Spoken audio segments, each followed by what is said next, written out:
sports fans. This is Robert with WTP Sports Dudes here live for another edition of Saturday Sports Freestyling. I'm here this morning with my man FanDuel Zaya of the FanDuel Zaya podcast, who has a huge game today. His Buckeyes will be playing Indiana in the Big Ten championship game, number one versus number two. How you feeling this morning, FanDuel Zaya?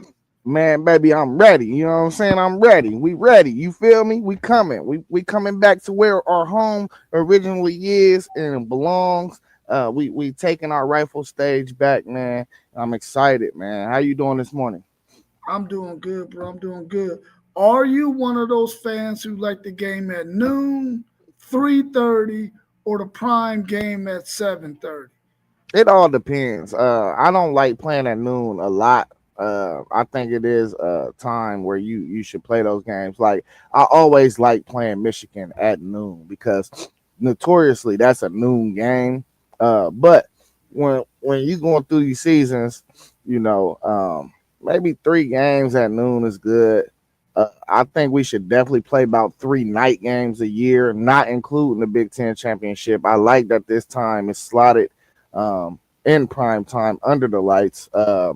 But I think it just need to be a balance, man. None of these games should always be at noon. You know, the whole Fox thing and Big Noon and that's the main slot. That stuff we're gonna be playing in that slot forever if that's the case. If they keep going down the same road, so I don't know. I ain't gonna say I'm not a fan or I am a fan of noon or 3:30. I think it just needs to be a balanced schedule, man. Yeah, I prefer. Man, I agree with you on that. Sometimes I do want it to be at noon. Sometimes I like 3:30. I like night games because of the excitement of it and all that.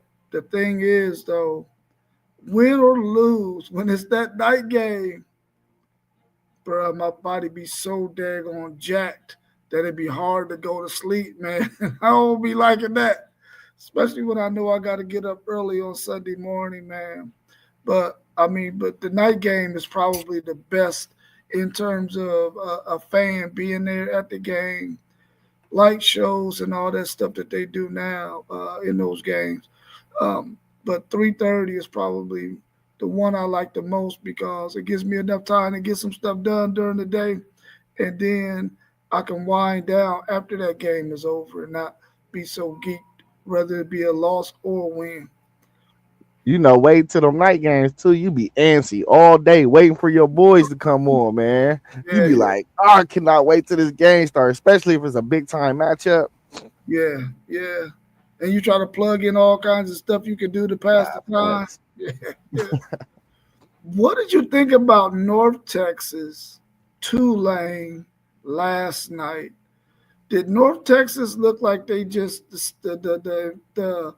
the stage was too big for them?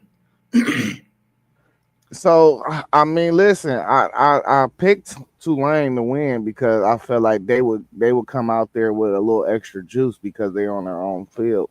Um, listen, I just think these are two like comparable teams in talent. So the edge is probably gonna go to the team. I wouldn't say the stage was too big for them. It's just a conference championship game. But I mean, they both had the same type of thing on the line, you know. So I'm not gonna say the stage was too big, or I just think they lost to a team that had more juice and probably wanted it more. That listen, when you get to games like this, the team that usually win is the team that wants it more, and that's just what you saw last night. Like Tulane punched them and they throat. You know what I mean? Like, and it was no recovering for North Texas. Yeah. I thought at the beginning of the game, North Texas came out and looked really good on that first drive. They even looked good on the second drive. But that fumble, man, really flipped the momentum in that game. It looked like it was going to be a back and forth matchup. And after that, I just don't feel like they ever recovered well enough to get momentum back on their side to the point where they could go ahead and try to close out that game. But I think you're absolutely correct. Tulane was not playing. They understood what was on the line, and they was out there playing more aggressive, with more fight, with more urgency than I felt like North Texas played with out there yesterday. Um, Hats off to Tulane. You're going to make the college football playoffs. Hopefully, you can have a good showing in that. You think they're going to probably be the 12 seed, 5-12 matchup Man, we against. gotta wait. We gotta wait for the ACC because James Madison won last night too. So we gotta wait just to see what happens for real because it ain't no telling. It ain't no telling. You're exactly right about that. What's your thoughts on James Madison and the possibility of them probably getting into the college football playoffs, having two group of five teams if Duke pulls off this victory today over Virginia? So I was screaming James Madison possibly making the playoff 3 4 weeks ago, but up until that point, I have never seen them play. This was the first time I seen them play last night. If they get in, they're gonna get blown out. Yeah, They just I mean, good group of five team. For the Sun Belt. They're not it, man. They're not it. I see why they kept on pump faking about putting them in the rankings. You know what I'm saying? They got a quarterback. He run the ball, but he's not. He can't. He's not a good passer from what I seen yesterday. Um, and they're going to be super tremendously undersized if they play a Big Ten SEC team. They're going to be so undersized. Like I don't know. So man, I hope we do not see them get in. Honestly, I know I predicted it and I said it, but I'd rather be wrong. yeah, they will definitely get pushed around, man, if they make it. So of course we are rooting for Virginia to go ahead and get that win because that would be. Do you know how much controversy that would be? How many people will be out there saying the committee, this is what we get when we don't have a better formula for picking the 12 best teams in the country. I was watching that Mac Brown clip where he was saying that he would like to see them get the 12 best teams or whatever the number is going to be, whether it's going to be 14 or 16, and then that the group of five you have your own best 12 and compete in that. I think I think what he was saying was probably spot on, and I think a lot of us feel like that too. I know you want to see the group of five get a chance, that the small guy to get a chance out there. Um, if it's going to be this format. But I'm quite sure you also would like to see them have their own thing where they can go and win their own championship on that group of five level, because we all know that it's going to be tough for them to be able to compete in the college football playoffs, especially when you got to play against some of the teams who have the size that they have and the skill that they have. They'll just be outmatched. You know what? Why they don't just create an NIT in the football? Like they do the basketball. It don't have to just be a group of five thing. You could take a couple teams that you think that needs to be invited from the power, and see if the group of five can compete with some of the worst teams in the power. Just that's how the NIT works though. They send an invitation to whoever they think deserves it. Let me. I'm glad that you mentioned that because that's a really that's a really good point. Do you think, like, if they go with the first 12, say hypothetically, the committee or whoever who decides this stuff just decides, hey, we're going with the best 12 teams we feel like are in the country, 1 through 12, whoever end in 1 through 12, y'all in. But everybody 13 through 24, you're going to go play in a separate NIT type of thing, and they play like that. Do you think that would be feasible, or you might still have some really good Power Four teams who will probably dominate that? I don't think they should do it like that. I think they should take the first 12, but still the top group of five because, like I said, sports is about competitiveness, underdog stories. These are things that make sports what it is. So I think after 12, though, we should still have matchups in bowl games. because you get a lot of matchups you wouldn't normally see regularly. We've seen this play down last year. Everybody was doing stuff like that. We got to still solve the problem of these out. But after you pretty much sweep through the middle class of the rankings, so, anywhere from 13 to probably the 40th ranked team overall in the country, I think that's where you start sending invites out. Um, just because you don't really want the next best group of five, which let's say it's North Texas at the moment or a Navy. You don't want them playing against Miami. You know what I'm saying? Because that's the same. You're going to get the same result that you're probably going to see in the college football playoff with those guys. And when you turn around and you look at the NIT in basketball, and we know it's a totally different sport. Size really matters less in basketball than I would say football.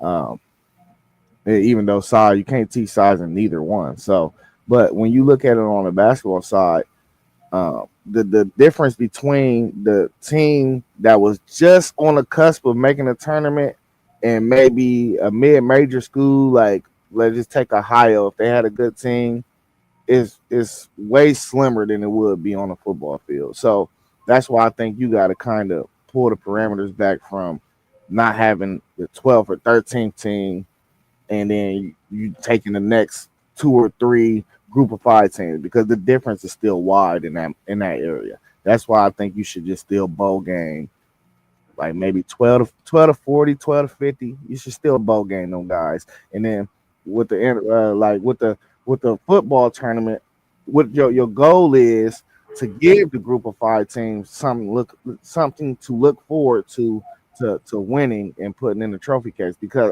at the end of the day, nobody thinks they're ever going to win a college football playoff. Yeah. Let me ask you this as it relates to the committee or whoever decides this thing, just deciding to go, well, listen, whoever are the at the end of the season, whoever the top 12 teams are, whatever the number is, whether it's 12, 14, 16, 24, whatever it is, we're going to take the top 12, get away from if you're a conference champion or not. If you're not in the top 12, whether you're a conference champion or not, you just don't get in. Would you be okay with them going to that format and leaving a group of five out if they're not in the top 12? I mean, it would be pointless to play conference championships then at that point, for real now. Like, I Okay. think honestly, I think Ohio State Indiana game today is pointless. Because whoever loses, and let's just say the other one wins the national championship, everybody's gonna be like, okay, we wasn't Big Ten champs, but we won the national title. So it's like, what is this game is only risking injury, and it's only got award implications for real. Like, who cares if either one of these teams lose? Now, I'm a different type of fan. I ain't won a Big Ten championship since 2019, and I want to win a Big Ten championship. So I'm all here for it. But I'm telling you, the majority of the country is probably thinking like, what's the point of playing this game? Neither one of these teams is going to be ranked below 3 or 4 after this week. They're both still going to get buys. So we really just playing for bragging rights right now. Yeah, I remember when we first started doing the podcast and we were thinking about the 12 team playoff and conference championship games.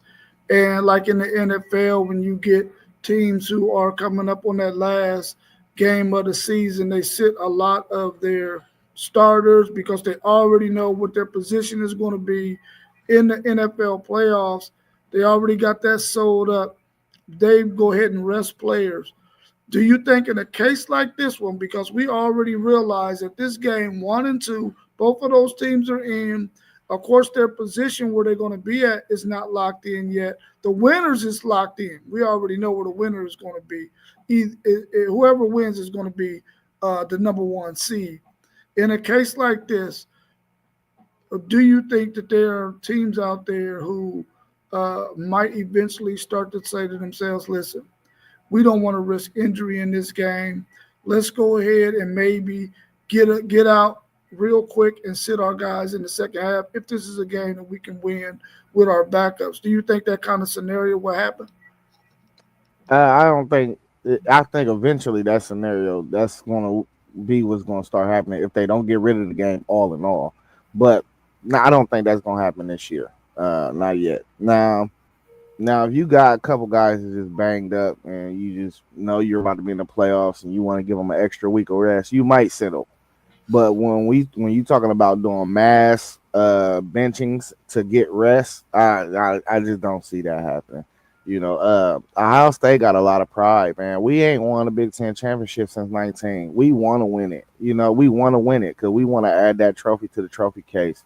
But I do not think we are too far removed from guys not taking this day serious at all. Like we are not. I mean, I wouldn't be surprised if next year, if they didn't fix this, I wouldn't be surprised next year if the SEC team that's projected to be a top four seed, the Big Ten team that's projected to be a top four seed, and even if somebody popped up and went undefeated in the ACC or something, if they did it next year, like because it's really pointless, bro. And you do not want your guys getting hurt in this game, knowing that you got three, maybe four games to play to win a national championship. And just think about this for a second. We not. I heard somebody say this yesterday on YouTube, but let's knock on wood. Just think about if somebody like Fernando Mendoza went out there and tore his ACL in this game. Their season's done. You could kiss national championship away. Like, and that's the key. Like, why are we playing this meaningful game? But that's why we gotta change the format. We have to highlight and make the main focus to uh play non-conference, high competitive non-conference games, and to play in your championship game. These two things should be at a premium for what we base our whole format off of. Them things need to be rewarded because at the end of the day, if you going out in non-conference, you're challenging your football team early in the year, then you got Indiana's that's not playing nobody. There's no way you should weigh them playing nobody versus this team playing two top 15 teams in the non-conference. And then on top of that, let's say Bama win today. I'm not sure that Bama don't jump 6 spots and be a top four seed after winning the SEC. Now if they lose, I could possibly see them falling out too, though. But if they win, people better not be mad if they see Bama get a bye. Yeah. Let's welcome my man Mossberg of Level Up Sports 10 to the show before we go and ask this last question about conference championship games. Welcome to the show, Mossberg. How you feeling this morning? Man, pretty good, pretty good. Good morning to everyone. Just good to see y'all, man. I've been a little busy with work this week, and I get myself prepared to go in again for another shift this evening, and I'm gonna miss a little bit of that game, but it's just definitely good to be here with you guys. Yeah, so far we talked a little bit about North Texas getting taken down yesterday by Tulane. Tulane securing their spot in the college football playoffs, and the possibility that if Duke wins today, James Madison getting a spot as well. We talked a little bit about that, and then now we're on the discussion about conference championships. And just like you, FanDuel, there, y'all haven't won it since 2019, and you want to get one. But at the same time, after getting this one, you probably will be okay with not worried about another one. I feel the same way about Texas and the SEC. I want to get them up first before it goes away. You know what I'm saying? I want to be able to say my Texas Longhorns won the freaking SEC championship game. Now, if they would have won it last year, I would be saying, get the hell away from this SEC championship game. But they didn't. So, how do y'all feel about it? Would y'all be okay if they got rid of conference championships at some point? I think eventually that's that's what it's gonna boil down to. Um, like Zay said, he had a great point. Ohio State has been on this tear. We've watched. And for me, I really didn't think about it until we talked about it a lot. Like, man, they really haven't won no Big Ten championship in some years. And it's crazy the way that parity happens. And I think it goes away. I think Ohio State's about to demolish Indiana today. I think they're gonna give them something they ain't even see coming, similar to that 56 to nothing we seen one year from Ohio State. I think in the same stadium, if I'm not mistaken. So I think they about to do exactly that. I think Duke's about to win, and I think we about to see the chaos in Alabama as well. I think they got to get away with it. Listen, I'm telling you, we have to preserve conference championships. It's already a lot of stuff leaving college football, but college football, like conference championship game, is a slice of the pie that plays into the mystique of college football. We have to preserve conference championships. We're already moving to a point where they don't know if, like you said, Texas says Sark, they're gonna play this game next year. Then they're gonna hit the drawing board and see if they're gonna play non-conference games or schedule non-conference games. The way that you don't want to start losing the actual jewels of college football that we all get up for. We get up for conference championship weekend. Like we this is something that we've been loving up until this point because now we feel like it's meaningful and we don't want to see nobody get hurt during this week, especially knowing what's ahead. Um, but that's why we got to hit the drawing board and figure it. It can be figured out. You can have your cake and your ice cream too, but you got to figure out a system to where people wouldn't mind waking up to play this game and going hard out there. You know, it could be incentivized to actually win these games today. So uh, before you get rid of it, I think you need to exhaust everything to try to figure out how to preserve it. Yeah, I think. I mean, you make a great point with that because you know, and I say that based on the way they've had this playoff. I think the playoff, makes it to where you want to push away with it. And, like you said, go to the drawing board. If you make a bigger playoff picture, does that give that conference championship a lot more teams able to schedule those right games because of course we seeing this year the non-conference games be a big part whether it was early in the season or late in the season. And that's we always talk about November football. What are you doing in November? And it seems like it doesn't matter this year. They're still talking about a Miami team that played great. We seen the first half, and as you spoke about the crystal ball, and it seems like it's a thing. One week they're up, the next week they're kind of like, man, is this that team that should be in the playoffs? So I mean, there's so many different ways to look at it. And with you saying that, I agree with you. I wholeheartedly agree. They should go to the drawing board, make a better picture. And man, I kind of go back on my word. I like the conference championships because Yeah, well, if this come across anybody's board, I know they thinking about 14. So this is my thought process, and this is just my idea. I hope it come across y'all's distance. Yeah, if we're gonna go to 14 teams, like I think we're gonna go, mhm, just go ahead and give a automatic bye to the Big Ten and the SEC champion. That way, that game is incentivized because if you got to play that game in the conference championship, you probably want that extra week of rest. Um, Big 12, the ACC, they still get an automatic qualifier. I think they'll be satisfied with that because at any given year, even if it's 14 teams, they might only get two teams in. Um, and then you still got your group of fives with an automatic qualifier, your next highest champion, or whatever. So I think that's the way you can incentivize, especially listen, the sport is built around the SEC and the Big Ten. So them are the two conferences that really needs the incentives. Everybody else should be out here just trying to get in where they fit in, and we just keeping it a buck, you know. So if you going to do something like move to 14, I think you need to incentivize uh, Georgia and Alabama, regardless of what the hell going on. The top 1 and 2 seed probably should be coming from the SEC and the Big Ten. They should be incentivized with a bye. That's how I feel. Yeah, I like the picture that you have painted about the conferences being able to they got to find a way to make this thing meaningful because the painting that you see right now with Carson Beck getting hurt in that game and that hurting Georgia's chances in the college football playoffs is the painting that everybody is sort of like looking at right now. But I really would like to see the conference games continue because as a fan, we do really look forward to conference championship games, but we really want them to be conference championship games that are matched up. That's why I like the fact that conferences have gotten away from those divisions and now they're just playing whatever the schedule is and the top two teams in the conference play. Because for several years, the Big Ten took whoever won that Ohio State Michigan game because they was usually the best two teams in the conference.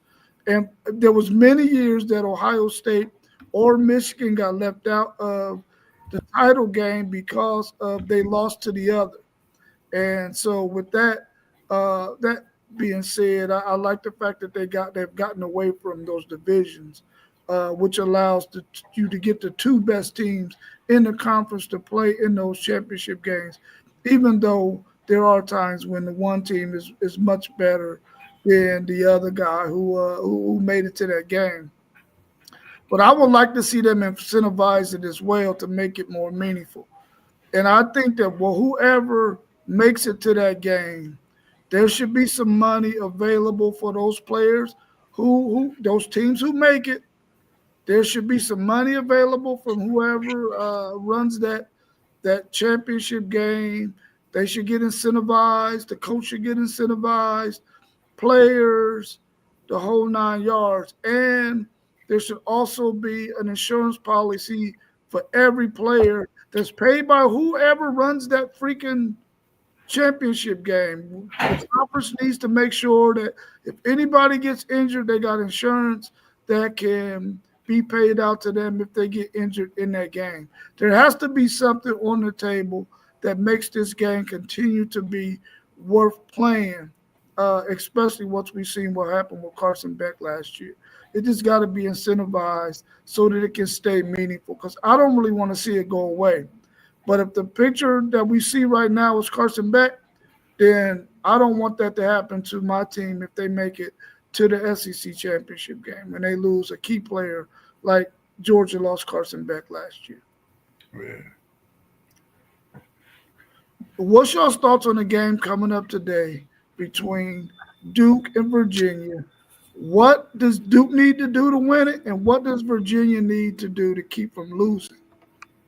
Man, Duke need to have them boozer boys in attendance and the crazies going, the Cameron crazies. But I don't know. I think if Duke continue to play stout, play physical, um, just be Duke.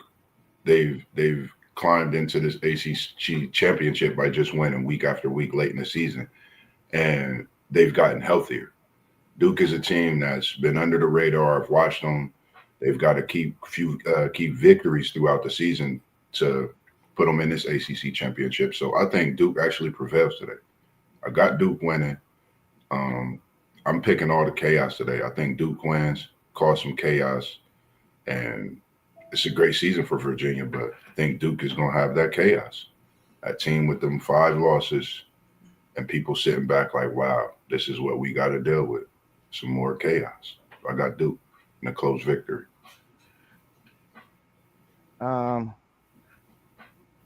Darian Mensah got numbers like every quarterback that's considered in the Heisman race right now. Um, he got almost 3,500 yards, 28 touchdowns, 4 interceptions. That sounds like some of the lines that Mendoza and Sayan has. Um, Defense is terrible though. It's just bad. I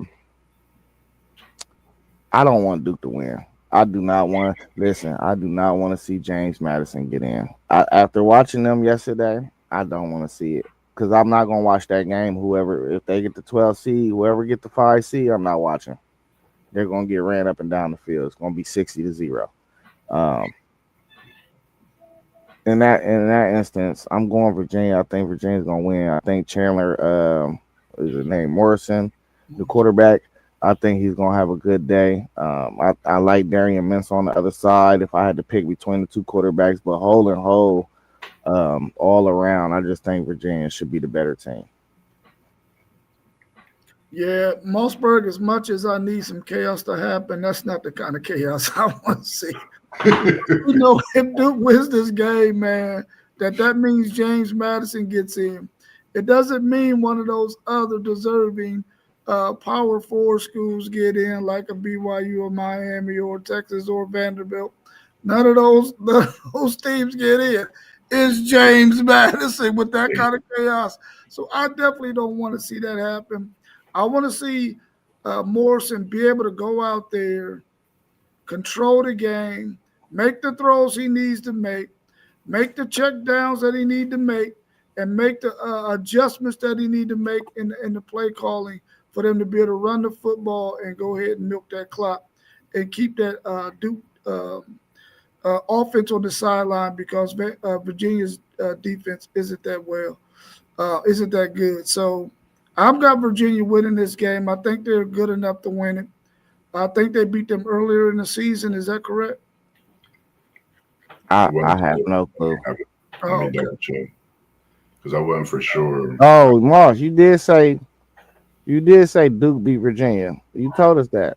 By 17, I think it was. So No, we Virginia. No, Virginia beat Duke. They won Virginia by beat. 17, Virginia beat. 34-17. Yeah. I don't know for this game. I just think like the way that game went, Duke turned the ball over. I think they've learned a lot, from that game to be in that game. And like you said, Mensa, man, you're talking about a leader. He's led this Duke team and to places they didn't think they would be this season. So I think they put it all on the table. I think they come out and they fight. I just think they can get this win today. It's just been that type of season in the ACC. Hey, they played that game on November 15th. That was 2 games ago for Virginia. Oh, I yeah. know. That was recent. Yeah, that Yeah. was recent. But when So you play them part twos, that get tricky. they get tricky and they get close. And Duke, they got a little chip on their shoulder. So it's for the marbles this time around. And I What think they Duke, what they got a chip on their shoulder for? for the fact that they turned the ball over that last game and they could have won that game. Them turnovers they made in that game was in a position where Duke was driving, trying to get into What that game. what they was they fumbled sometimes in the game. Couple interceptions, Couple interceptions. simple, Mensa. simple So Mensa. mistake. I just think they're a better team now. Like 2 weeks can make a difference, especially when you're playing against that same team. I think it's a difference maker, especially with the marbles on the line. It's for the championship. Duke got some seniors, and I think they want to go out with a bang. I do like this Virginia team. Don't get me wrong. That young quarterback is dangerous, and he's going to have this Virginia team rolling next year too. So I mean, it could go either way. I just got Duke for some chaos. Put James Madison in the playoff. I mean, don't think for one second that Duke is a team that is saying to themselves, "Oh, we just gonna go out here and play this game." They Yeah, probably never won a football a conference championship in their lives. yeah, It's all basketball at Duke. So they probably like, listen, we got an opportunity, a golden opportunity at that. Your Miami was down a little bit. You got Florida State that was down, Clemson that was down. We got a chance to win the ACC championship game. They're going to go out there and try to put it all together and win this thing, man, and be able to say we're the 2025 ACC champions, man. We ain't making the college football playoffs, but at least we can say we are the conference champs at 7-5. That's ridiculous. man, it's crazy. Hey, so Virginia won that game 34-17. Going into the fourth quarter, it was 31-3. Oh, Go, go So look back. How many? a How couple many? couple garbage time touchdowns made it look interesting, but it wasn't. -4 Virginia. What that tell you? I don't care about Vegas. 31. Hey, it was 31-3 going into the fourth quarter. What that tell me? That tell me Virginia was clearly by far the best team on that field. Not even close. I'm taking Duke. well, let's switch over to Texas Tech BYU.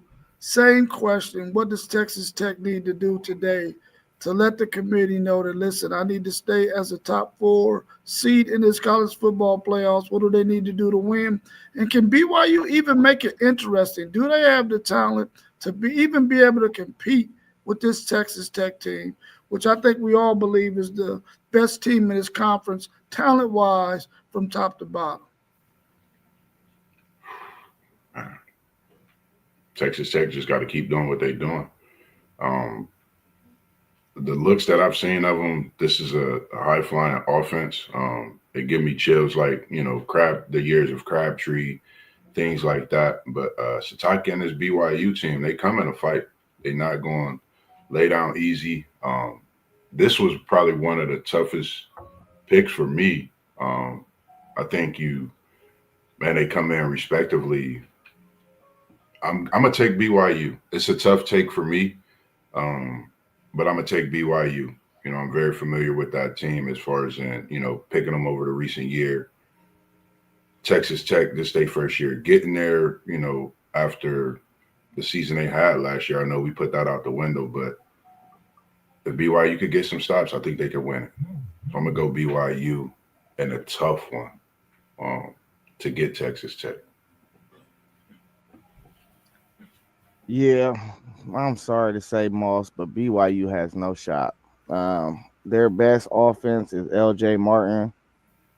Texas Tech probably got a top three defensive line in the country. That BYU has no shot, man. I wouldn't be surprised if they left out with 3 points on the board, man. I just don't think they're gonna score enough points to stay in this game with Texas Tech. Moss, you want to talk about spreads? The spread's 12.5. What does that tell you?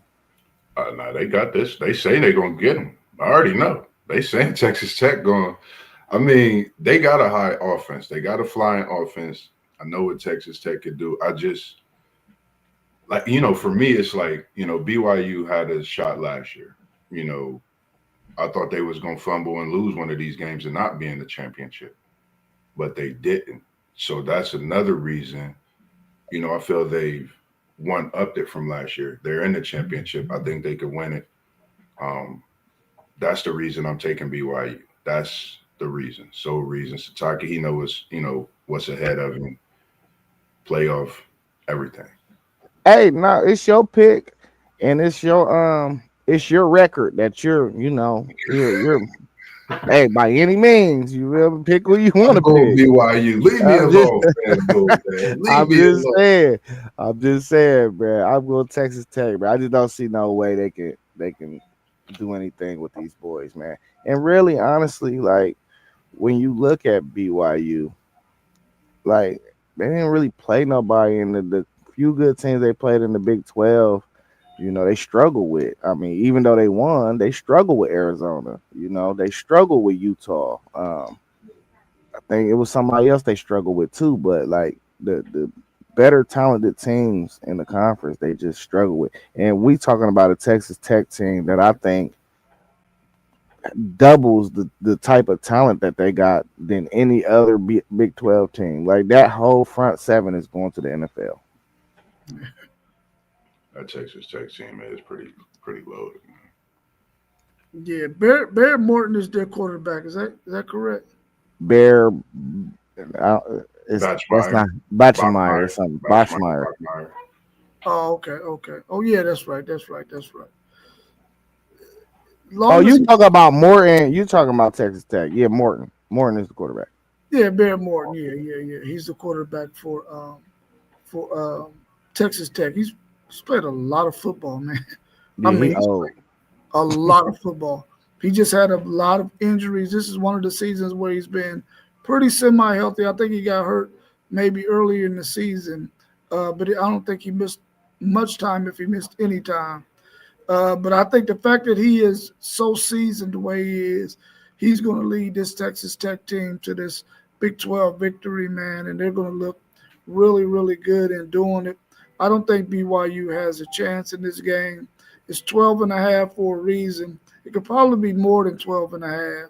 But I think they're just trying to show BYU a little bit of love and feel like they probably can compete a little bit in this game. But like FanDuel said, their front seven, man, is different. And their front seven can probably compete with everybody that's in this college football playoff ranking right now. I got Texas Tech winning this game pretty easily. I need them to win it convincingly. so that they can. That could be the kind of chaos I'm looking for, in Mossberg. That's the With chaos you need. that's the guy I'm looking for. I don't. I need it. I need it for sure. Give me But I don't Texas know if it's Tech, going to man. help though. I don't know if it's going to help. Give me But Texas I Tech think for your chaos. it's part of it. Yeah, for sure. But I just think that they're on a mission. They spent a lot of money on this football team, and for the football team going forward, that I think these guys are just going to go out there and play really, really well today, and win this game. And those of you that's out there in the chat, let us know who you think is going to win between Virginia and Duke. Put it in the chat, and who you think is going to win between Texas Tech and BYU. Let's go on to the SEC championship game where we got Georgia and Alabama. This matchup, this is where college game day is going to be, and we all sort of was in the chat going back and forth about who should have this game. Should it be Alabama and Georgia, or should it be the number one and number two ranked teams? And normally you would think, oh yeah, they're gonna go with one and two, but in this case they did not. They went with the Alabama and Georgia game. What's your thoughts on this matchup? And should Alabama win it? As FanDuel Isaiah said, will they jump 6 spots and make it into the top four? I say Alabama win, just like Zay said, man. They jumping. This Alabama team is scary good, and the reason I say that is because we know what we can get out of them. We know the run game they have, but they just keep doing what they do week in, week out. I think this is a game where we see something different out of Ryan Williams. We know what Ryan Williams did last year, but I'm saying this is a different year. I think they actually get loose on Georgia. I know it's an SEC championship game. I think they placed out. I was looking for Georgia to show me a glimpse coming off that big win against Texas, but I didn't really see what I wanted to see in a way. Alabama, I think they got the lead in this, and I think they, you know, a lot of people talking and don't really feel they should be in it. I think they win. I think Alabama shock a lot of people, get a big victory today. I know Jam Miller's been a little banged up. I think it's going to be game time decision on him. But I think that trio that they got with Williams, Bernhard, Ty, I think they just a different team. And as long as you got them at your use, you could definitely make some things happen. I'm going with Bama. Man, let's be honest, bro. Bama is mid. They don't play good in the second half ever. Like you could watch the last game against Auburn, then you go back 2 weeks before that against Oklahoma. What was the main thing? They let Auburn come back in the second half, who's a very, very trash team in the SEC.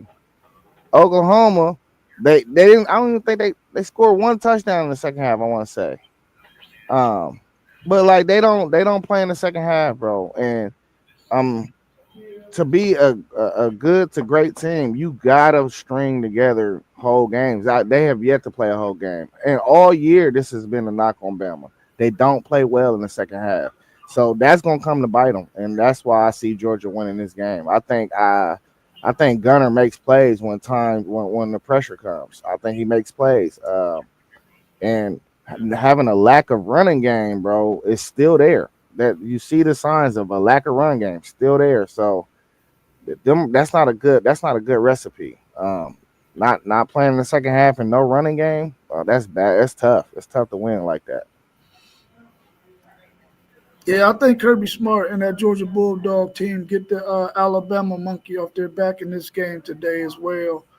I think the fact that they don't have to worry too much about Alabama's run game, um, and the fact that Gunner Stockton has a pair of tight ends, really got three of them guys that he can get the ball to. He's not. I don't think he's going to throw the ball down the field really well. But the fact that they instituted the what is his that number one, whatever his name is, a transfer from USC. I can't think of his name right now. But anyway, that guy Deion Branch.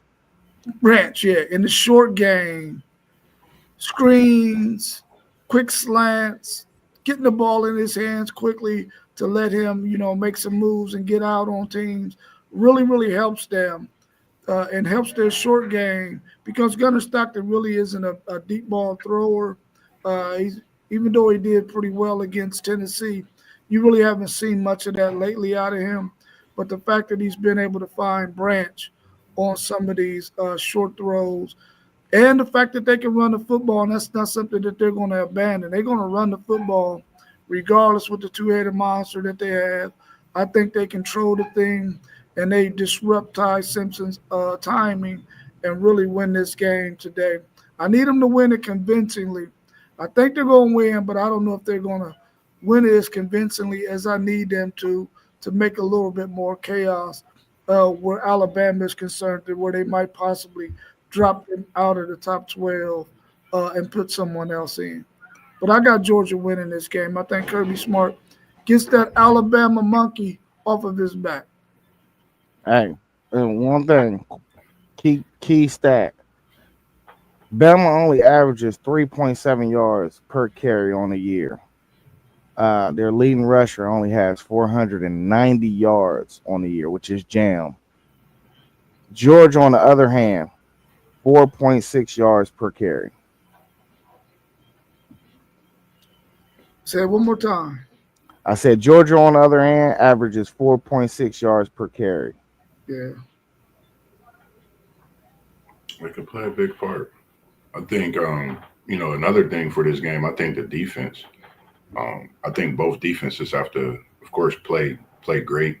I think that's something I'm gonna be looking forward to seeing which defense, gets that momentum, looking to try to cause turnovers.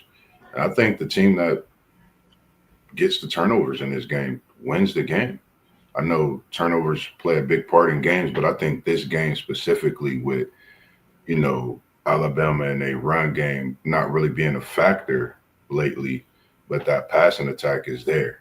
And we know how crazy that passing attack could be and the way you use Bernhard just for the little, duck offs and things like that to kind of get the offense rolling. I think it's just a defensive game today. Whoever comes out and plays stout defensively, not just in the first half, but I think that third quarter, that first few drives in that third quarter, I think that sets the tone for that second half because the way it's looked, no offense has really been played in these games in the second half. So got to see who's going to step up defensively to make that offense happen. Defense causing a turnover, offensive point. So that's just something that I'm gonna be looking at myself as well. And this is another thing too. Bama struggles. If they don't get explosive plays, they struggle. Like a lot of their touchdowns on the year, if you notice, they don't really string together 12 play drives for 70 yards. No, Mm-hmm. they get explosive pass. It might be a five play drive that went 65 yards, but they done had a 40-yard pass within the drive. So can they string together a drive or two this game? Where they go 10 yards and they go all the way down the field and they get in the end zone or they get some points. Period. I just think that Georgia is more well rounded and balanced on offense to be able to complete that mission. I agree. Totally agree. Yeah, all right, y'all. Well, let's look at this last game we got on the slate. I guess the people in the chat, they must be afraid to tell us who they think gonna win these games and these conference championship Man, games, because ain't nobody dropped nothing in the chat. Who you think gonna win between BYU and Texas Tech? Who do you think's gonna win between Virginia and Duke? And who do you think's gonna win between Georgia and Alabama? We want to hear from you. Let us know who you think's gonna win as we talk about Ohio State, Indiana, one versus two. The matchup that I think many of the people in the country have been looking forward to seeing because Indiana has played really well. They haven't played as good as we've seen them play early in the season when they played Penn State, and Mendoza hasn't played as well as he's played in the past. But they really put it on Purdue that last game. Ohio State, we know what they've been looking like all season. They look like some serious juggernauts. They consistently look like the number one team in the country. What's your thoughts on this matchup? FanDuel Zay, of course, you can go last. You're the Ohio State fan in this. What is your thoughts on this one? What does Ohio State need to do to make Indiana look like they're mid? Man, you're talking Ohio State, Indiana, man. This is I think we've all been waiting on this. I think everybody's been waiting on it, myself personally, because everybody know what Indiana coming with. Everybody know what Ohio State's coming with. And for me, watching Indiana beat Oregon and Eugene this year, that was a big win. Still throughout the season, I was like, is this Indiana team? Indiana, what is this team? Who is this Indiana team? And little and behold, they're in the Big Ten championship. But I'm going to ask after this game, who is this Indiana team? Ohio State wins plus 20s at taking your Buckeyes to put a beat down on the Hoosiers. No disrespect to Indiana. But I think when you face this Ohio State team, I think Ohio State is really that damn good. OH with a big victory today.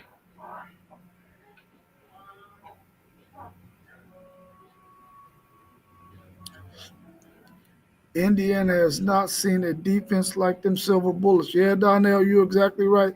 They have not seen a defense like what they gonna see today.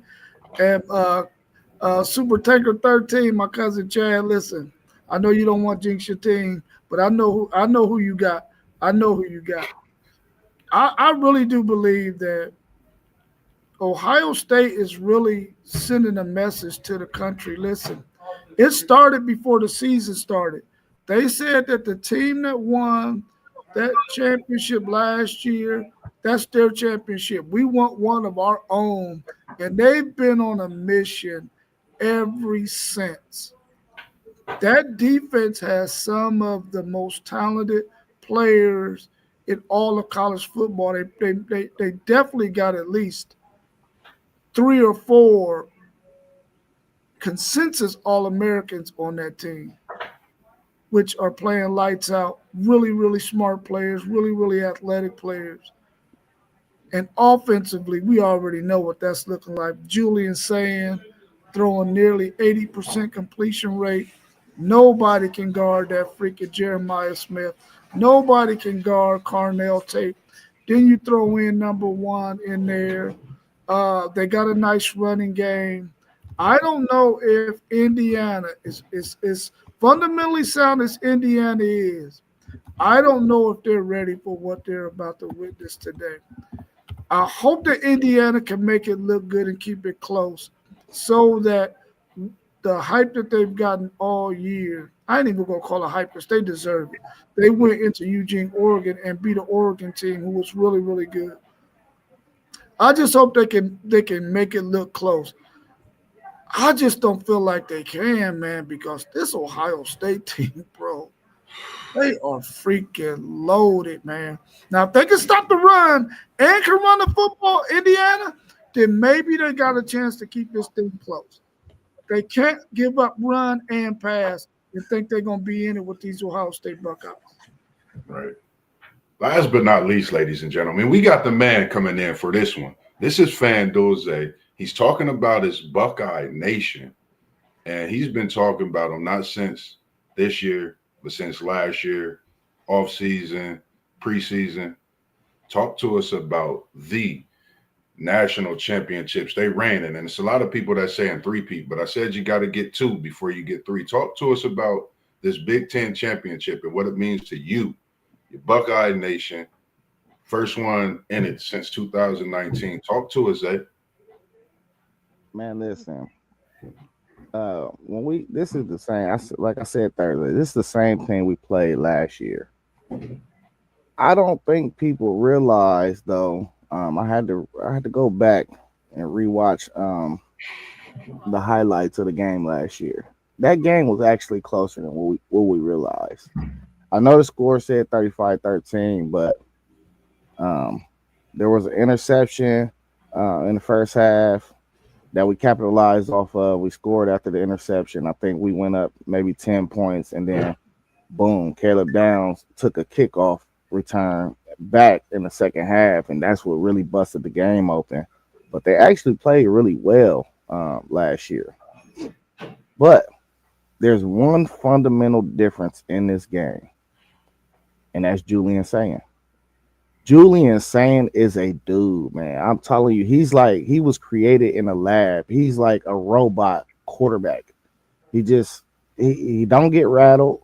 Um, he don't like getting hit. Don't get it twisted. He's not one of these dudes that want to get hit, but he's not afraid of pressure. He's not afraid of blitzes.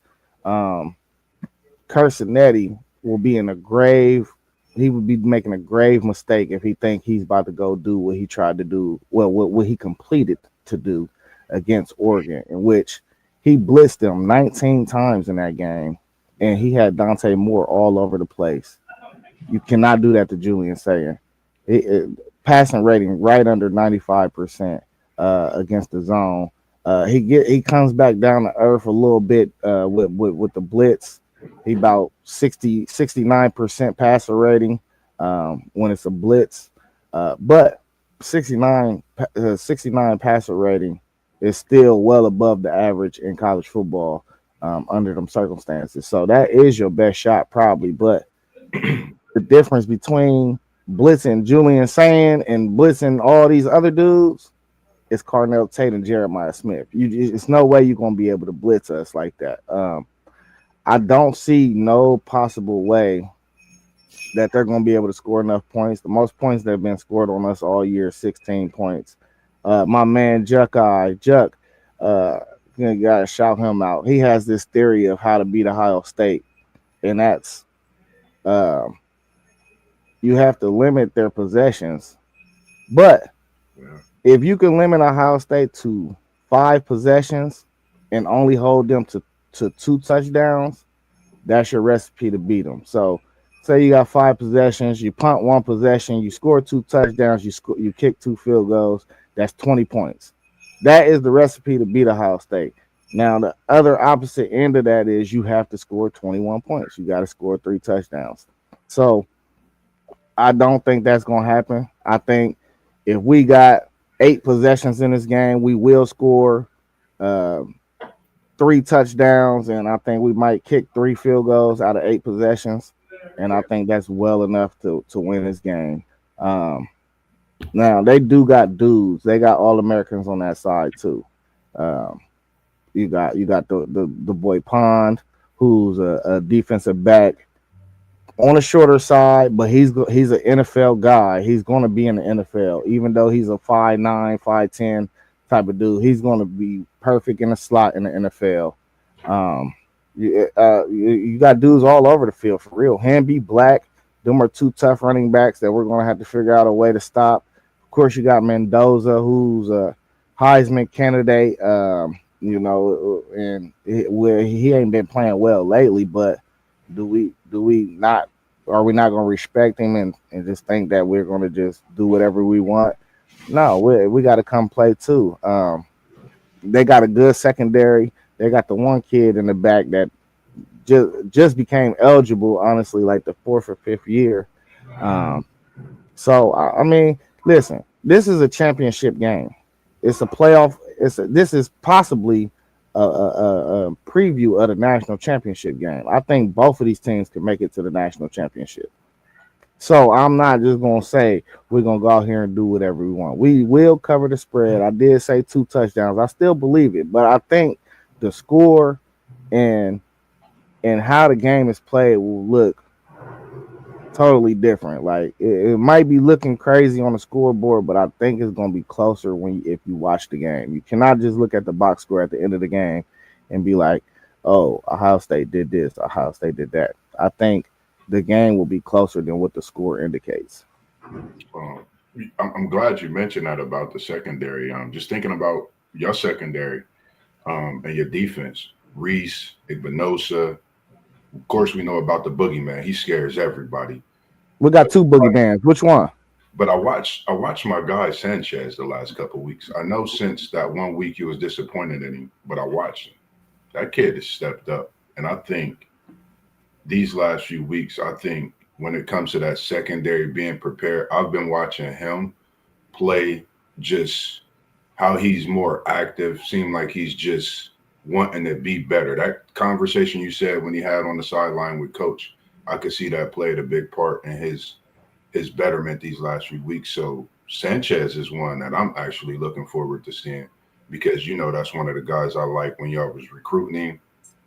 Just my style of player, his height and everything. So defensively, I think, I don't know, Reese, Downs, Igminosa, Boogeyman too. I just think this Ohio State defense is different, man. I don't really think Indiana has nothing coming. Y'all on that turf that y'all want to be on. I know they got great cornerbacks, great linebackers. I just think y'all win in this Big Ten championship to prove more than a point. I think y'all about to put up a 50 ball like y'all did a few years ago. People looked why y'all was there and wanted to see y'all play.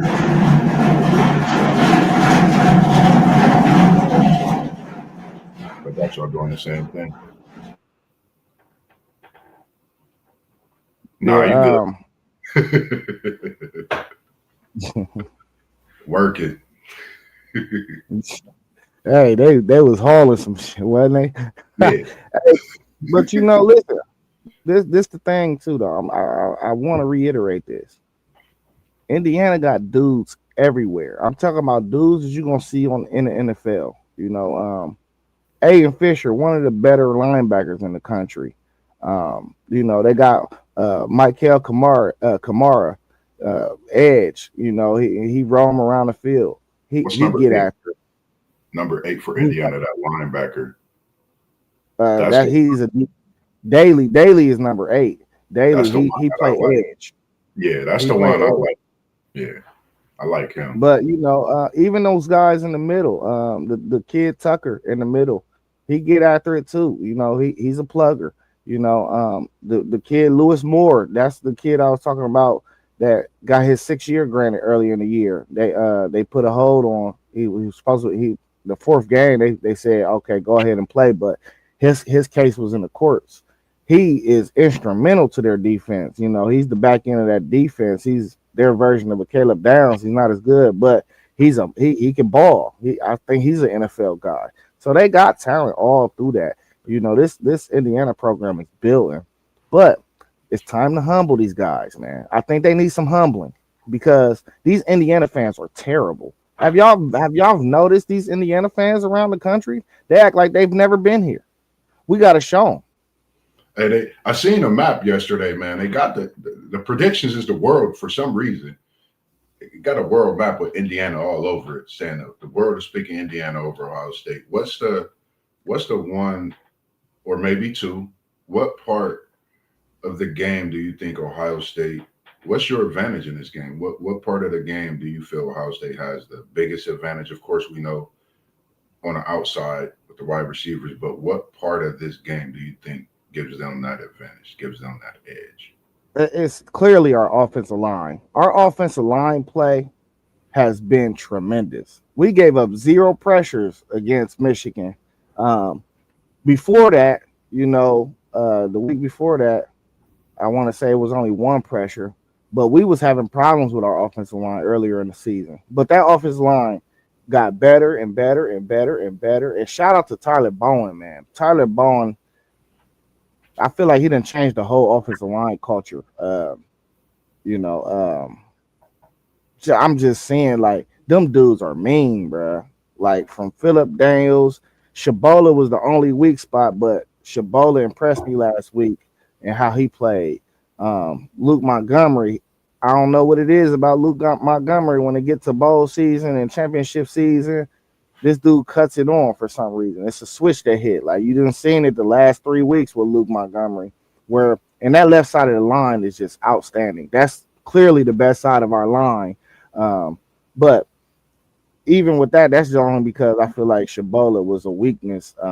But he actually played very well last week. But Philip Daniels might be the meanest dude on the offensive line, and I think that's why you was able to see Bo break out last week, like the way he did, because of that offensive line. Now we figured out, and this is the scary part for the whole college football world. We figured out we got to do that running back. They should have never let us figure that out. We got a dude that we could trust, and he's a true freshman. Yes, he is. You know, we were a little timid giving him the ball against Michigan at the beginning of the game. I felt like Mhm. uh, maybe they just wanted to play aggressive, take some shots early. But the way he played last week, it's only going to build momentum. And I think if I had to give somebody a game ball at the end of the game today, and I had to choose a pick, it would probably be Bo. I think Bo gonna go crazy. Yeah, I think you made a point. That's I told you how I feel about him. I think he should have been a starting running back. After some weeks after seeing him, I think again this week, Bo get 100, Ohio State win. I think he makes things so much easier for Julian saying and the respect that he gets in that locker room, being a true freshman, man. You gotta run the ball for the Ohio State University. That's not a tough task. You go, you get the big win in the big house. So that alone, and then his prior to throughout the season, and then last week, oh, he has 1,000 rushing yards. Has anybody been paying attention to that? This is a true freshman. He gets 1,000 yards rushing. He's not even starting the first few games of the season. So people really need to look at Bo because that boy is special. I think, you got to commend Ohio State and what they're doing in that recruiting, to get Bo, to get Julian, have Smitty, have Tate, have all these guys, as well as on the defensive side, getting the transfers, Downs being the biggest one, but then to bring in this recruiting class, solidifying with Henry the other day. So I think it's just something special what they're building over at Ohio State and that they continue to build. So, for me, I'm just excited to be able to, look forward to this championship game tonight and see what Ohio State could do. I got them in a big win. I'm not talking 2 touchdowns, I'm saying three. I'm gonna say 3 touchdowns. And you know how I am about your Bucks. I be on them sometimes, but your boys is doing what they do, man. They proving to me week in, week out, and I'm talking my shit today. Ohio State by 21 or more. Yeah, you be on them with some blasphemous, like it'd be pure I blasphemy. gotta be funky with y'all, man. That's the fan base that I get a lot of that from too.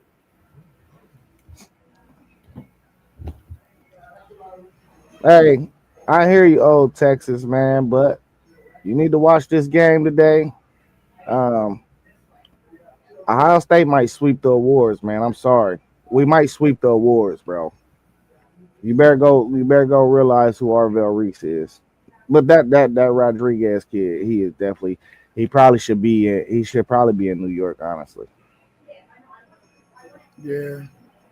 I think it's between him and Arvell Reese to win that Buckus Award. Um, even though Anthony Hill was there, the fact that he hasn't played in the last 2 games, no, he's not. He's definitely not going to win. I don't think he was going to win it even before these last 2 games, though. I don't think he did.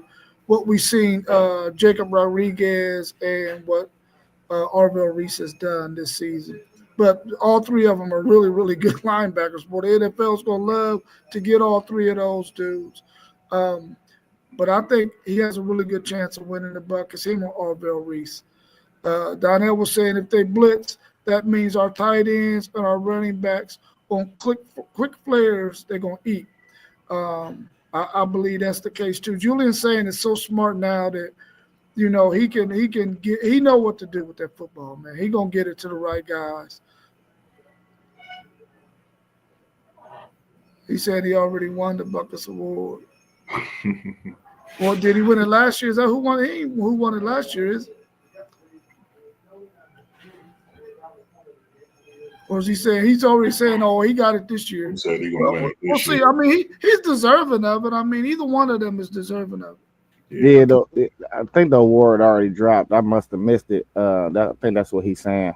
Oh, okay. Because certain awards is coming out right certain now. awards there come out. Yeah, Smitty got the wide receiver of the year. congratulations to him too, man. Because he all over the field. Interceptions, forcing fumbles. He doing a little everything. Donnell, over under 47 and a half. You say you think it's over, man. I'm telling you, I will pick the under, bro. I will pick the under. I think the final score is gonna be something like 27-10. You know, I don't think they're going to score more than 16 points, which is what we let up the whole season, the most we let up the whole season. And I don't think we're just going to go out there and blow them out. Like, I think we're going to play as balanced as we can. We're going to play slow, efficient football on offense. I don't think it's going to be a lot of possessions. 47.5 is kind of a lot.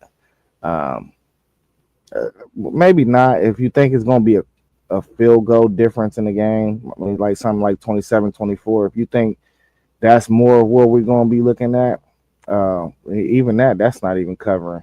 27-24 ain't covering. I just don't see them scoring more than 16 points. I just don't. Not on this defense. I And, just man, Mendoza struggles, man.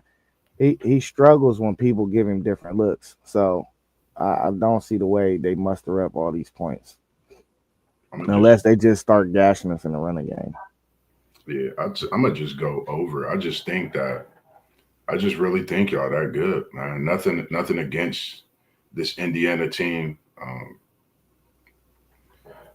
I always look to that second half, man. Like games like, for example, when y'all was playing, forget y'all got that. I think it was a Michigan State game. How it was close, boom, y'all get them couple plays, game's over. I think we're gonna see something special like that today, man. Where y'all's defense is playing, and we got to think y'all's defense have been playing a lot, of course, better. But I want to see that fumble return, that interception return. I think we're gonna see a lot of that today. A lot of things that people are like, why is this defense so great? They already great. We see what they produce, when it comes to holding opponents to whether it's points, yards, you name it. But I think we're gonna see that ball getting intercepted, fumbles possibly happening. I just think it's Ohio State is all hats on, man. And like you said about the kid that's been up in his game in the last few weeks, I think he knows when to turn it on. Having that experience and making that run last year, I think he knows that it's that late time in November. It's time to have your hard helmet on, and we got to go out. And the possibility of Ohio State going through a college football undefeated is possible. I Something we said will never happen. I've really been looking at this, Zay. Listen, bro, I'm gonna be honest. I'm gonna sit back and I say this. I've really been looking at it like they could beat this Indiana team. They come out in the playoff as a number one. This Ohio State team could be wreck. Like Yeah, this. and this a thing too. I was looking at Moss. Man, the bracket looks so much easier than it did last year. Now you see It why I looks want so that much chaos easier. for that bracket. It's gonna be smooth cooking. I'm saying just sitting back and looking at the teams though, like Yeah, I think it were better teams last year than it is this year.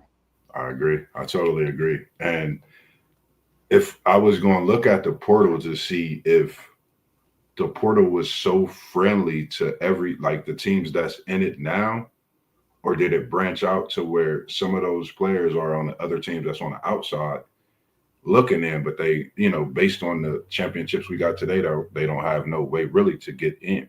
You know, that's another thing. So hats off to your Buckeyes, man. Like they have definitely, stood the challenge week in, week out. I think they come out, stand the challenge today. They plan on a great field, in Indy. Um, I think that plays in their favor as well. And we know the history of when they step on that field, what they record is, the points they average. I think you're averaging about 30 to 40 points on that field, Zay. So when you talk about the portal and the direct correlation, um, I think a lot of the teams that you see in the playoffs outside of Ole Miss was the one school that hit the portal because that's what Lane does. Lane hits the portal. He's the portal king, and he's going to hold that crown until further notice. But everybody else, in Texas Tech, of course, Texas Tech hit the portal well too. That I mean, they pieced together their whole defensive line basically out of the portal. Um, but outside of those two teams, it wasn't a lot of heaviness in the portal for real. But what you seen is they went and got an actual dude, uh, to plug a hole. Like Isaiah World, the left tackle at Oregon. That's a key get. Fernando Mendoza at Indiana. That's a key get. You know what I'm saying? So you seen some of these teams, most of these teams in the portal plug holes, but they didn't build their teams through the portal. You know what I'm saying? It wasn't like they just built their team through the portal. So even us, we got Philip Daniels at right tackle. He came from Minnesota. So Yeah. we plug. I feel like a lot of the top 10 or 9 teams in the country, outside of Texas Tech, of course, I feel like they just plugged some holes.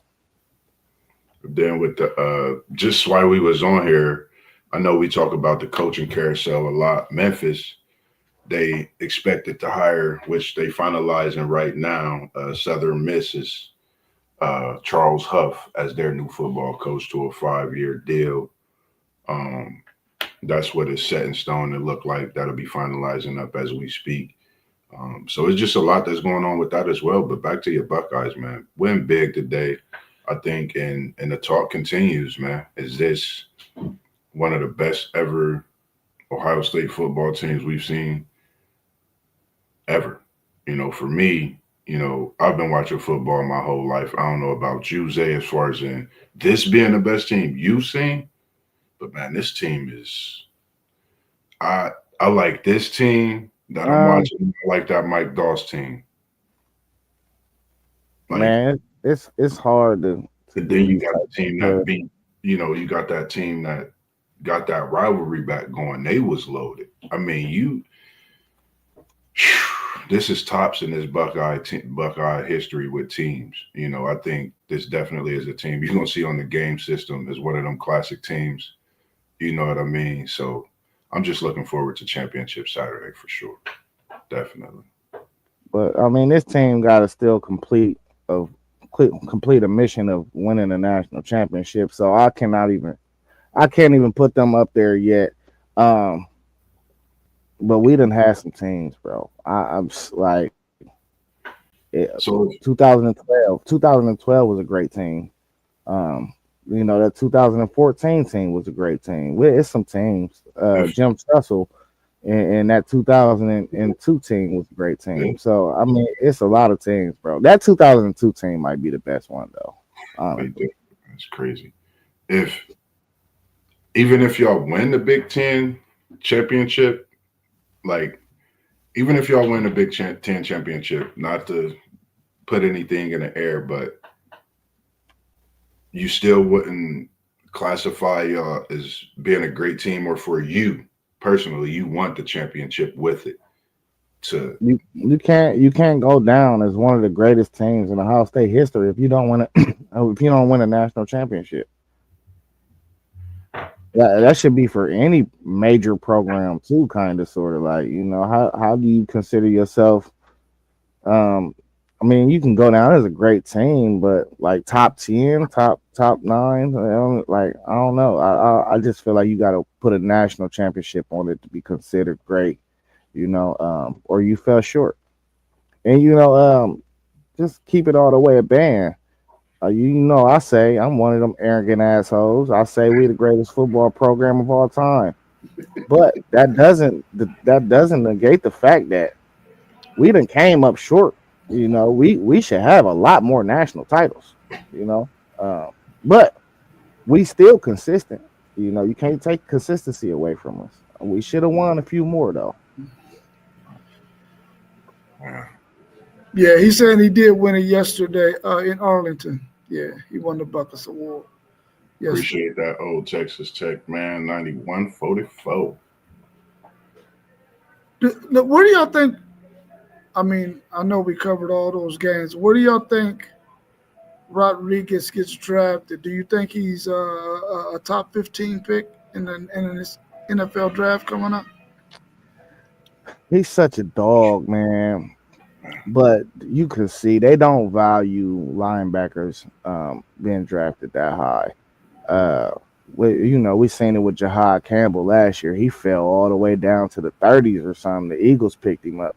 But this is one thing we understand too. So the great organizations in the NFL, like the Eagles, the Chiefs, They know how to identify a difference maker type guy, and whether or not you play the right position or not. I mean, if you play a position where it's not as high value like linebacker or safety, and you seen Malachi Starks fell too last year. Philly or one of these teams that want to contend for a championship every year, they're gonna come. They're gonna come get you because adding a guy like that, he looked like he deserves to be on a national. I mean, not a national, but a Super Bowl contending team, and he can bring it to you from day one. So, no, I don't think somebody that's in the top 15 is going to draft him just because you trying to hit a home run with them picks, and we know what we getting from that guy, and really is some bad thought process because that's a home run. A surefire guy that you could draft in the top 15 is a home run to me, Yeah. but they trying to make the splash. The quarterback, the receiver, the offensive lineman. You know what I'm saying? The defensive end. Something that's more high caliber of affecting a football game. But guys like him, them are like glue guys to me. You could put him on probably all 32 teams, and everybody they're all gonna get better. He probably a start for most of them. You know what I'm saying? Except for like some of these teams that got Pro Bowl linebackers, middle linebackers. But this dude, I'm telling you, he like that. He gonna be a monster in the league for sure. I think he go. Yeah, I actually think he goes top 15. I think a linebacker is. I think when you talk about the linebacker, I've been watching I know we watch a lot of football. That middle of the field is open.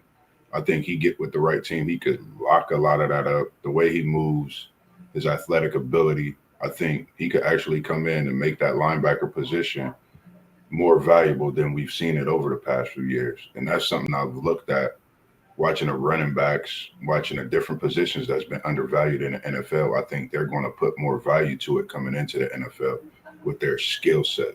So for me, I think he's top 15. You can't pass on him. San Francisco, I believe they should be in the top 15. We know their history with linebackers. They could possibly snatch him up if they're in that top 15. So I think he definitely goes off the board. If he doesn't, he gonna make so many teams pay. Definitely. Hey, Texas Tech, you ain't telling me nothing I don't know. I know all about your. That's my college football team on the game. That's who I run with. I run with Texas Tech. I ain't lying to you. I ain't lying to you. I know about Romello. I know about Gill and all them boys. That they lead the country in sacks. That whole front, they lead the whole country in sacks, bro. And I Yeah, hope Gil Howard come back sometime soon though, because he really the dude that makes that defensive line different. He's the dude because he take two blocks. He take two blocks every time. Um, but like you talk about Romello Hunter, and you talk about Bailey. He said that's another guy to keep an eye out. Bailey on the shorter side. They say he really like 6'1". They list him at like 6'3", but they say he like really 6'1". But he another guy that, for real. Like somebody just gonna jump and get him, and then they gonna understand. Like forget the measurables. He like that. You know what I'm saying? But Lee Hunter, Romello, Bailey, Gil Howard, Rodriguez. Man, that's five dudes right there. If you just bring all five of them, it's slow. Because if somebody gonna win on a one on one, somebody gonna win.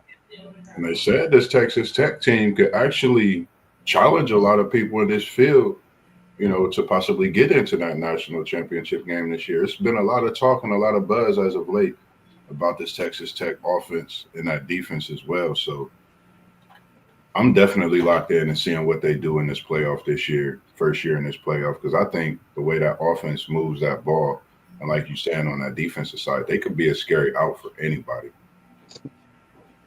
man. Let me just say something about David Bailey, man. He broke my heart, man. Broke my heart, man. He was supposed to come to Texas. Man, listen, Yeah, bro. Listen. Could you imagine him and Colin Colin Simmons, Simmons bro? together. I said we got to get this dude, but of course Texas Tech did what they needed to do to get him. But I think it was between us and them, and they did what they needed to do to get him. But I knew he was going to be a nightmare once they put it all together with that front seven that they have. But I would sure love to have him at Texas, man. Him and Colin Simmons, especially on third and longs, that's a man. Listen. We already know what it would have been. We already know what it would have been. Man, y'all got everybody else out of the portal. You can't have everything, man. We needed that because as soon as he jumped in, we was like, "What? Oh yeah, okay, let's go." But Texas Tech did what they needed to do. Donnell saying Brian Hartline goes to UCF. Will he take some players with him? And sources say Smith, number 4, may leave with him. Man, them sources need to be fired, Donnell. He ain't going nowhere, bro. He is not going to USF with Brian Hartline, man. And listen, he gonna take some players though. I think he gonna get King Holtz. I said this the other day. I think he gonna get King Holtz. I think he might get 2 of the 3 of Bryson Rogers. Um, who else? Noah Rogers, who's at NC State, but was his recruit. He transferred out and went to NC State, but they don't even throw him the ball. He be playing, but they don't throw him the ball. So as soon as I listen, I'm telling you, he might hop in the portal, and Brian Hartline gonna call him. And then who was the other guy? I said somebody else on our roster right now that I think might go with him. I can't even think of who I said. It'll come to me though, but I think he's gonna get 2 of our receivers for sure, and King Holtz, and I think that's gonna be his jumpstart package. It just goes to show what he does. The effect that he has on players. I know he was recruiting Smith like crazy. That was like, so I can understand a lot of that, but I don't see that happening. Jemiah Smith go to USF, that'd be diabolical, as we say. I think he stays at Ohio State. Him and Chris Henry Jr., along with the other, receivers they got coming in, just definitely do what they do best, man. he said, he said Texas don't Shots deserve fired. Shots fired. Hit that horn on him, Zay. Uh, Oh, Texas, man, we appreciate you, man. You know what, man? Brian Hartline is a really, really smart dude. He's in a really, really good position because he already knows the players that are at Ohio State that are good players, they just happen to be behind some better players. So he's going to know when those exit interviews happen, some of the guys that he can say, listen, come on down here to USF, and play some football, man. A really good school. You can Yeah. go out here, and the NFL is going to be right there with you. And I think he's going to be able to do a really good job, man, because I think he's just a really good observer of talent. He knows what he's doing. I would have liked to have seen him coach one more year at Ohio State as the offensive coordinator and then made this move. But now is the time. He did it. Go do your thing, Brian Hartline. But he's definitely going to get some of those players. Smitty, ain't that happening. That kid's mindset is totally different than what we see from a lot of people. His maturity level, he wouldn't do anything like that. He loves Ohio State. That's why he's there. He could have went anywhere in the country that he wanted to go. He went to the school that he wanted to play for. So he's going to finish his last year there. And old Texas Tech man, yeah, I feel you. I feel you, Texas not deserving to be in the college football playoffs. I understand, man. I understand. They needed to handle their business and they didn't. But if you think that Texas isn't one of the 12 best teams in the country, then we're gonna have to sit down and have a discussion, my brother. They're definitely one of the 12 best teams in the country. But the way it looks right now, they should not be in the college football playoffs. You're right. yeah, Brian Hartline a real one though, man. I don't know if y'all seen that video I put in the chat yesterday when he talked to Chris Henry. He was like, "Hey, you made the right choice because it's the football factory. It's not. It's not about being selfish. It's the football factory." Well, that's it. Hey man, listen. This is the thing I love about being a Texas Longhorns fan because you already know that you got so many. You got Texas Tech, you got Baylor, you got TCU, you got Oklahoma, you got Arkansas. You got so many freaking enemies, man, that it is Always gonna be some action. You ain't gotta go far to get some action. That old Texas Tech man, 9144. Whenever you want to get on the show and talk about your Texas Tech Red Raiders, you are welcome. You Yeah. are He welcome. That, said the Texas Yellow Bellies. y'all got a big game tonight, Texas Tech. So we Man, got your they about to pop them, bro. so you could definitely hit us up and you could join us if you want to talk your talk in the morning for a little Sunday after we Yeah. recap these big games tomorrow. Let's That finish off. up with Matt Campbell's hire to Penn State. What's your thoughts about it? Is that a good fit? What do y'all think about Matt Campbell and how you think Penn State is going to fare with him?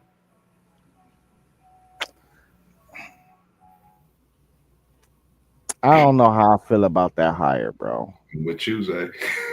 I don't know. You know, if this is this what we waited the whole time for, I don't know, man. Maybe listen, it could possibly be a good hire because when I'm thinking about it, like Iowa State, what type of recruits are they getting? So he might be playing with a whole different level of talent. Yeah.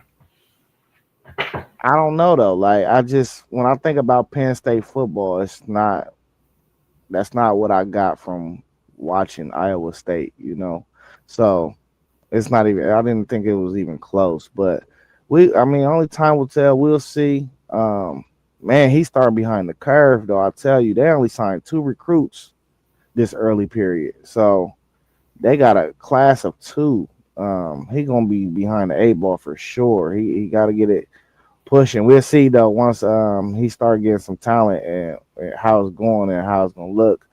Um, but I ain't sure about it, bro. How you feel? For me, is the same way as you. You know, this is Penn State. I thought they would have been brought in. Nothing against him. You know, we've seen what his resume is at Iowa State, bringing that program to. But this is Penn State. This is the Big Ten. Like you said about recruiting, you got to come in with your hard hat on in the Big Ten. And that's going to be my thought. You know, what is he bringing in? What is he, doing with what he has there? You know, are you going to be able to replicate what you were doing over at Iowa State? You know, you got to instantly win here at Penn State. You got to be able to compete right away. They're not going to wait for year three. You know, year two is when you need to be getting 9 wins, if not next year, getting 8 to 9 wins. So, for me on the outside looking in, another thing, they hired another coach once he was gone, literally the next day. So that might have something to say as well. You know, getting rid of, as soon as he signed, they was, had another coach ready. So overall, I don't know. Only time to tell for me. I thought they would have brought in a, you know, I don't know, different coach, I guess, with a much lengthier resume. But I mean, can't negate what he's done at Iowa State, bringing him to the Big Ten. We'll see if that physical nature can stay with him and be a factor here in the Big Ten.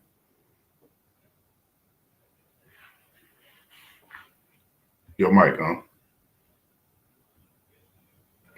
I, I think we all can agree that he wasn't Penn State's first choice. But I think he's probably maybe the best they can get at this point. Matt Campbell had an opportunity several years ago to make his way out of Iowa State, and he didn't. He stayed when he was at his height.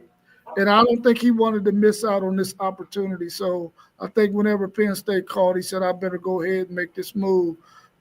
He's already really familiar with the Big Ten, having played Iowa every year. So he knows the physicality that it takes to be able to compete in the Big Ten. He's a guy who can take 3 stars and make them play like 5 stars because for many years he gave Texas hell in that Big 12. So he's a guy that I think can be a really good coach there. Can he get the coordinators that he needs? And will he be able to get an offensive coordinator that can sort of maybe open up the offense a little bit more? He's more of a tight end kind of guy, gritty quarterback kind of guy. He's probably gonna have to find a way to be able to compete with the Ohio States of the world, the Oregons of the world. but he's going to bring a physical team, a physicality that is needed in the big team. So I think he's going to do okay. I just hope that his coordinators can figure it out quickly so that he can get Penn State going in the right direction. They're always going to be able to recruit well in the state of Pennsylvania. They're going to be able to get talent out of Ohio, and also even there on the East Coast when you talk about Jersey, Philadelphia, places like that. Uh, You know the thing that's gonna help Matt Campbell too. Now that I think of it too, he was a coach. He was a head coach at Toledo. Yeah. You know, if he could lock down if he can lock down Pennsylvania and come into Ohio and get a few kids out of Ohio, all his jobs has been in the Midwest: Toledo, Iowa State, now Penn State. He should know the Midwest and where to find talent. And he got Grunt, he got the Olentangy kid. I think, when it's all said and done, I think, having them ties to Toledo, like you said, I think that'll be a big difference maker. He's won wherever he's went. That definitely helps, bringing Big 12 championships to Iowa State. So maybe Penn State needed a different identity. Um, he's won big games. That's something that we haven't seen at Penn State. Maybe he could get those big game wins for him. So, it is definitely something to see. And time will tell. A lot of these hires, we may not understand them, but in the retrospect of them understanding what they want to fit for their university and what they feel they could do. So, respectably, we see it, we understand it and respect it, but we're gonna talk our talk about it. So outside of that, we just waiting to see, how things go and did Penn State make the right hire. Time will tell. what's your thoughts on Sharon Moore, Donnell? Put that in the chat. What's your thoughts on Sharon Moore? Is he going to be able to last as the Michigan's head coach? I Man, don't think so, man. I think he's a mid major coach. I don't think he's a power four school coach. You know, you seen Billy Napier. Billy Napier bouncing around in the group of five now. I think that's where Sharon Moore needs to be. I agree. It ain't no knock. I mean, it just some guys it's just that level is for that level is for them. Yeah, I totally agree. I'm in the same agreement with you. Nothing against him. I think he's done a great job coming in and taking over the reins and leading Michigan like he has. But I think his time is up. You know, this is a university that they. d- I'm not gonna say demand excellence, but this is Michigan. They demand excellence. When it comes to this game within itself, I was like, wow. I was like, man, he flat out got out coached the whole nine. So, it's so much that goes into that, and I just think his time is up. It's only a matter of time. I feel. I don't know if he's going to be there for the start of the season or what, but I think his time is up. Yeah, I think Sharon Moore is not going to last at Michigan much longer. Maybe another year, and then they're going to have to go in a different direction. I really don't think he's the man for that job at Michigan. I think that was something that they had to do because of the situation they was dealing with. But overall, if they could have went another direction and they didn't have that situation, they probably would have. I don't think they really wanted to hire Sharon Moore. They probably just was forced into it. Well, not forced into it. It was the decision they had to make. Uh, no, old school Texas Tech man. I'm not from Texas. I just happen to be a 7-year-old boy watching Earl Campbell beat up on Arkansas, beat up on Oklahoma, which made me a Texas Longhorn fan almost 50 years ago. So ever since I seen Earl Campbell play, I've been a Texas Longhorn fan. Growing up, I always wanted to be a cowboy, not a Dallas cowboy, but a cowboy. So I did all of my elementary reports on the Lone Star State. I just always been fascinated with the state itself and those Texas Longhorns. I don't got nothing against Texas Tech and all those other schools, even though they are rivals. I don't have it bad in my blood like those people who live in the state of Texas have it for each other.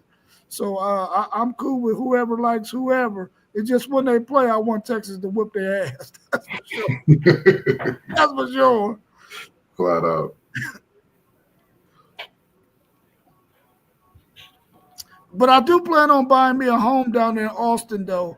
I went to visit before, so I'm definitely at some point in my life I'm going to buy me a home in Texas. So I mean in Austin. So during the cold months here in Ohio, I can go there for those 4 months out of the year and live in Austin. I really like that city. Said he out. I feel you. Over Frisco and over Dallas Fort Worth. That those was the other two options I had because I got family that live in Dallas Fort Worth and in Frisco. So, but I would prefer to live in Austin.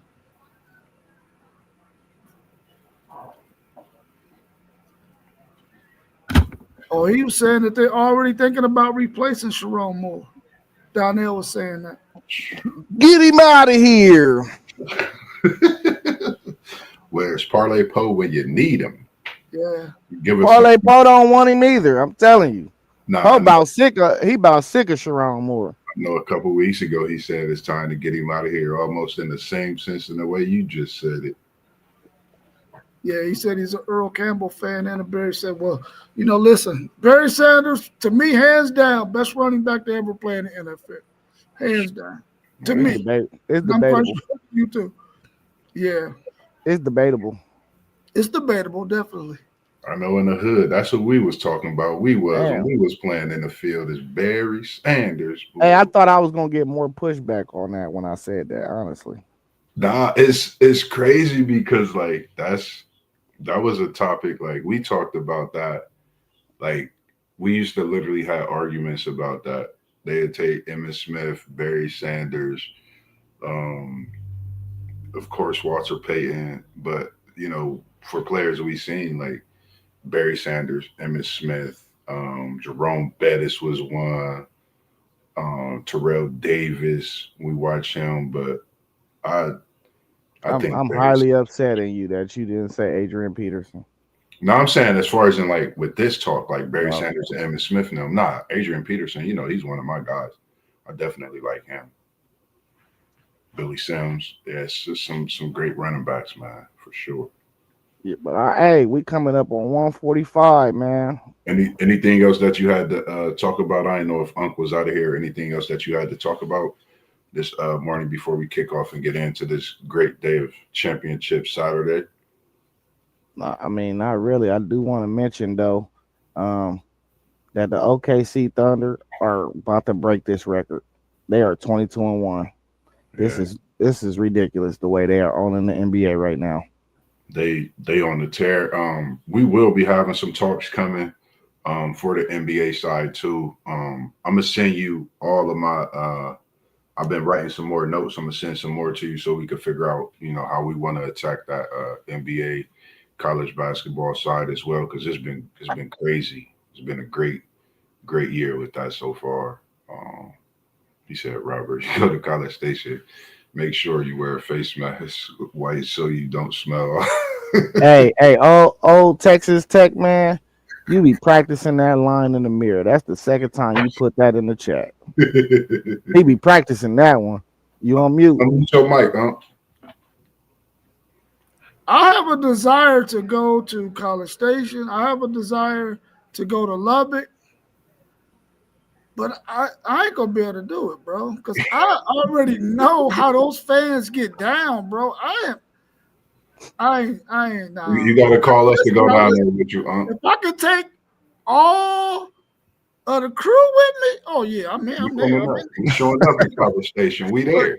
But just me, no, I ain't gonna be able to do We ain't it. even let do that by itself. But if I do go, I'll remember to wear me a face mask because I don't want to smell hard. That's for sure. Thanks for the heads up on that. All right, so I gotta get out of here, man. So if y'all got anything else y'all want to add, we can add it real quick. But I gotta get ready to go. Nah, man, just y'all know what to do, man. Follow all the channels at the bottom. WTP for Life, City League TV, FanDuel Zay, SEC Sean, Parlay Poe, Post Game 86, Level Up Sports 10. It's me, your boy Mossberg.